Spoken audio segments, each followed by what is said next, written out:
ఈరోజు ఉండే పరిస్థితుల్లో 5 సంవత్సరాలు మనం అందరూ కూడా కార్యకర్తలంతా కూడా కేసులు పెట్టారు, జైలుకి పంపారు, ఆస్తుల మీద పడ్డారు, అదేవిధంగా అనేక ఇబ్బందులు పెట్టారు. కాబట్టి మనకి 164 సీట్లు మన ఎన్డీఏ కూటమికి ఈరోజు మన ప్రభుత్వంలో ఈ 18 నెలల్లో అనేక అభివృద్ధి కార్యక్రమాలు కూడా మనం చేసుకుంటా ఉన్నాం. ఈరోజు పూర్తిగా రాష్ట్రంలో మన ప్రీతం నాయకులు చంద్రబాబు నాయుడు గారు వచ్చిన తర్వాత తగాదాలు లేవు, అదేవిధంగా ఆస్తి గొడవలు లేవు, కబ్జాలు లేవు. ఇవన్నీ అప్పుడు పాత టైంలో ఏ అయితే ఉన్నాయో గంజాయి కానీ ఇవన్నీ కూడా ఈరోజు పూర్తిగా పోయి ప్రశాంతమైన వాతావరణంలో ఈరోజు రాష్ట్ర పరిపాలన జరుగుతుందని చెప్పి కూడా నేను తెలియజేస్తా ఉన్నా. కాబట్టి ఈరోజు అభివృద్ధి అనేది ఒకటే మన ఎజెండా. తెలుగుదేశం అంటేనే అభివృద్ధి, అభివృద్ధి అంటేనే తెలుగుదేశం. మనం ఆ విధంగా తెలుగుదేశం వచ్చినప్పుడే ప్రతి గ్రామాల్లో కూడా అభివృద్ధి కార్యక్రమాలు జరుగుతాయి.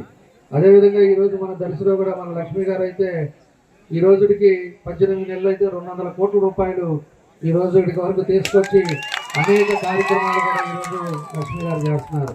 నేను ఎప్పుడైనా ఏదైనా పని మీద ఫోన్ చేస్తే కూడా లలిత్ గారికి కానీ మన లక్ష్మి గారిని ఫోన్ చేస్తే ఎక్కడున్నారు అంటే దర్శి, ఎక్కడున్నామంటే దర్శి, ఎప్పుడు చూసినా దర్శిలోనే ఉంటా, మీ మధ్యలో ఉంటా.